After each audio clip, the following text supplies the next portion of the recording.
4 PM news network में दोस्तों आपका स्वागत है। मैं हूं आपके साथ राशिद ज़हीर। एक जज मध्य प्रदेश के वो भी बीजेपी में शामिल हो गए, रिटायर हुए थे अभी। आपको अचानक कलकत्ता याद आ जाएगा। वहाँ के जो अभिजीत साहब थे, जज साहब, उन्होंने भी भारतीय जनता पार्टी ज्वाइन कर ली। इनफैक्ट सांसद बन गए, 77,000 वोटों से जीत दर्ज कर ली और कहा उस ज़माने में कि साहब मैं पहले से ही ज़हनी एतबार से, अपने शब्दों में कह रहा हूँ, आरएसएस से बहुत ज़्यादा प्रेरित था। ये तमाम जजेस जो थोड़े कंट्रोवर्शियल हो जाते हैं, ये ज़्यादातर बीजेपी में ही क्यों जाते हैं। दुष्यंत दवे साहब, मैं खबर आपको मध्य प्रदेश से ताज़ी खबर सुनाने जा रहा हूँ। लेकिन Dushyant Dave supreme court bar association के पूर्व अध्यक्ष, उनका एक बयान में आपके सामने बारहा कोट कर चुका। उन्होंने कहा कि सुप्रीम कोर्ट गोगोई साहब के समय में केंद्र के लिए बहुत ज़्यादा कंप्रोमाइज़ हो गई थी। एक महिला ने गोगोई साहब पर इल्ज़ाम लगाए और उसके बाद बाबरी मस्जिद और दुनिया भर के फैसले केंद्र के पक्ष में आते चले गए। किसी जज साहब को गवर्नर बना दिया गया, किसी को राज्यसभा भेज दिया गया, किसी को किसी आयोग का चेयरमैन बना दिया गया। जजेस की भी वाकई कमाल है। वैसे ज़बरदस्त तरीके की ज़िंदगी जीते हैं, किसी की हिम्मत नहीं हो पाती। लेकिन भारतीय जनता पार्टी ही सबसे ज़्यादा इनके लिए शानदार जगह क्यों होती है, आपको ज़रा सोचने की ज़रूरत है। चलिए एक ख़बर दिखाता हूँ मैं आपको मध्य प्रदेश से। मध्य प्रदेश में ये मनव्वर फारूकी जो था, आपको याद होगा, उसकी ज़मानत देने को इनकार कर दिया था जज साहब ने। और भी कई सारे कंट्रोवर्शियल फैसले हैं। आप देखें, एमपी हाई कोर्ट के रिटायर जज रोहित आर्य ने ज्वाइन की बीजेपी। मनव्वर फारूकी मामले में आए थे सुर्खियों में, जाने उनके चर्चित फैसले। खबर यह है कि जस्टिस रोहित आर्य ने रिटायर होने के बाद ज्वाइन की बीजेपी। कॉमेडियन मनव्वर फारूकी को धार्मिक भावनाओं को ठेस पहुंचाने के मामले में नहीं दी थी जमानत। महिला की गरिमा को ठेस पहुंचाने के मामले में आरोपी को दी थी इजाजत। सर्वोच्च न्यायालय ने रद्द कर दिया था जस्टिस आर्य का आदेश। कौन कौन से दोनों फैसले सुन लीजिए पहले आप, उसके बाद में जजेस का बीजेपी के प्रति जो प्रेम है और ये सेफ प्लेस क्यों है, थोड़ा सा ये बताने की कोशिश करूंगा। रिटायरमेंट के लगभग 3 महीने बाद एमपी हाईकोर्ट के पूर्व जस्टिस रोहित आर्य बीजेपी में शामिल हो गए। भोपाल में बीजेपी प्रदेश कार्यालय में एक कार्यक्रम में पूर्व जस्टिस आर्य को बीजेपी मध्य प्रदेश प्रमुख डॉक्टर राघवेंद्र शर्मा ने सदस्यता दिलाई। उत्तर प्रदेश में वो एडीजी थे, प्रेम प्रकाश क्या नाम था, वो भी टोपी पहन करके बीजेपी आरएसएस में लग गए। कहाँ लग गए पता नहीं, क्या मामला चल रहा है। ये तो कैरियर है। चर्चित मामले देख लीजिए। जस्टिस आर्य ने धार्मिक भावनाओं को ठेस पहुंचाने के आरोपी कॉमेडियन मनव्वर फारूकी और नलिन यादव को जमानत देने से इनकार कर दिया था। अपने आदेश में इन्होंने इस बात को कहा कि संविधान के मुताबिक धार्मिक, भाषाई, अनुभागीय और क्षेत्रीय विविधताओं और के बावजूद सद्भाव और सामान्य भाईचारे की भावना को बढ़ावा देना प्रत्येक नागरिक और राज्य का संवैधानिक कर्तव्य है। बाद में सुप्रीम कोर्ट ने हाई कोर्ट के आदेश को रद्द करते हुए फारूकी को जमानत दे दी। ये लैंग्वेज समझ में आई थी वैसे जो मैंने बोला था। ये नवभारत टाइम्स लिखता है। थोड़ा सा आम जबान जो हिंदी पट्टी के लोग आसानी से समझ पाएँ, उसमें उर्दू का सहारा लेना ही पड़ेगा। कर दें तो दिक्कत क्या है। देखिए आपकी समझ में क्या आया, मैंने पढ़ा वो मैं दोबारा पढ़कर सुनाऊं, आप समझ गए होंगे थोड़ा बहुत।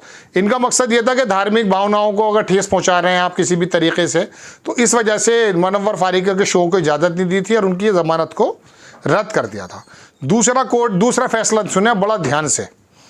2020 में न्यायमूर्ति आर्य ने एक महिला की गरिमा को ठेस पहुँचाने वाले मामले में आरोपी को शिकायतकर्ता के सामने जमानत दे दी। महिला की गरिमा को ठेस पहुंचाया लेकिन उसको जमानत दे दी शिकायतकर्ता के सामने। और क्या हुआ, उसी जमानत पर रिहाई की शर्त के रूप में महिला की कलाई पर राखी बांधने के लिए कहा था। उन्होंने जमानत आवेदक और उसकी पत्नी को रक्षाबंधन के दिन राखी और मिठाई का डिब्बा लेकर शिकायतकर्ता के घर जाने का आदेश दिया। इस निर्देश को बाद में सर्वोच्च न्यायालय द्वारा रद्द कर दिया गया।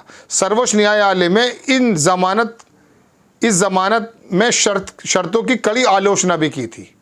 पता नहीं अपना पीठ चला रहे थे कोई या अदालत चला रहे थे। संविधान के मुताबिक होंगे तमाम चीज़ें। आप अंदर से क्या हैं अपने पास रखिए, लेकिन ये अंदर से क्या है यही वजह तो है कि भारतीय जनता पार्टी में जाते हैं फिर बाद में। तो बीजेपी ही सेफ प्लेस नज़र क्यों आती है? गोगोई साहब राज्यसभा के मेंबर बन जाते हैं। तो ये जो न्यायपालिका है इसके बारे में पत्रकारों को भी ये कहा जाता है कि बड़ा संभल के बात कीजिएगा। मैं एक बात बताता हूँ आपको बहुत इम्पॉर्टेंट। मैं 2017-18 की बात बता रहा हूँ। मेरे पास एक वीडियो आया मेरे ऑफिस से, उस वक्त मैं टीवी चैनल में काम करता था, और कहा कि ये जो बंदा है ये एक गोलगप्पे नहीं होते महिलाएं खाती हैं, उसकी दुकान में दुकानदार को पीट रहा है। ज़रा इसके बारे में पता करो कौन है, ये खबर आपने भेजी नहीं है। मैंने पता किया, जिस शहर से मैं ताल्लुक़ रखता हूँ वहाँ का वो मजिस्ट्रेट था, उसकी वाइफ भी मजिस्ट्रेट थी। वो किसी बात पर जो दही बल्ले वगैरह बेचते हैं उससे नाराज़ हो गया और उनको दोनों ने पीटना शुरू कर दिया। अंदर सीसीटीवी कैमरा था, वो उसके अंदर आ गई। वो वीडियो किसी तरीके से वायरल हो गई, ऑफिस पहुंच गई, हम तक तो पहुंची नहीं। मैंने जानकारी की, पता चला ये तो मेरठ में ही, मैं जहाँ से मैं ताल्लुक़ रखता हूँ वहाँ पर कार्यरत हैं। और इसके बारे में तो मैंने लोकल एसएसपी को कॉल किया कन्फर्मेशन के लिए, तो उन्होंने मुझसे कहा कि मुझे इस मामले से दूर रखें। कहने का मेरा मतलब ये है दोस्तों कि ये जो मजिस्ट्रेट और जब न्यायालय की बात आती है, हमें भी बड़ा बताया जाता है कि ज़रा यहाँ शांत रहें। बिल्कुल शांत रहने की ज़रूरत भी है। वजह यह है कि कानून की पेचीदगियाँ पत्रकार नहीं जानता ज़्यादा, तो वाकई वो बहुत ज़्यादा खुल के नहीं बात कर सकता। लेकिन जब सुप्रीम कोर्ट के बार एसोसिएशन का जो अध्यक्ष है वो ये बात कह रहा है कि सुप्रीम कोर्ट कंप्रोमाइज़ नज़र आ रहा है केंद्र से, जब देश के बहुत बड़े बड़े वकील जजेस सुप्रीम कोर्ट या हाई कोर्ट के जजेस के फैसलों पर पता लगाने लगे कि ये क्या कर रहे हैं आप लोग, तो उस वक्त हमें ग्राउंड मिल जाता कि हम कम से कम वो बात तो आपके सामने रख दें जो पब्लिक डोमेन में। लेकिन बात ये चल रही है कि बीजेपी ज्वाइन क्यों करते हैं, आपको वो सेफ प्लेस नज़र क्यों आता है? कोई कलकत्ता में तो आबो हवा भी भारतीय जनता पार्टी की नहीं है भाई। आप मध्य प्रदेश के जज साहब जो आरोहित आ रहे हैं, इनकी तो समझ में आ रही चल होगी वहाँ पर भाई मैन पार्टी और लेबोरेटरी बिल्कुल हिंदुत्व की वही है, ज्वाइन कर ली 3 महीने बाद। लेकिन वो जज साहब तो बंगाल के अंदर ज्वाइन कर रहे हैं साहब।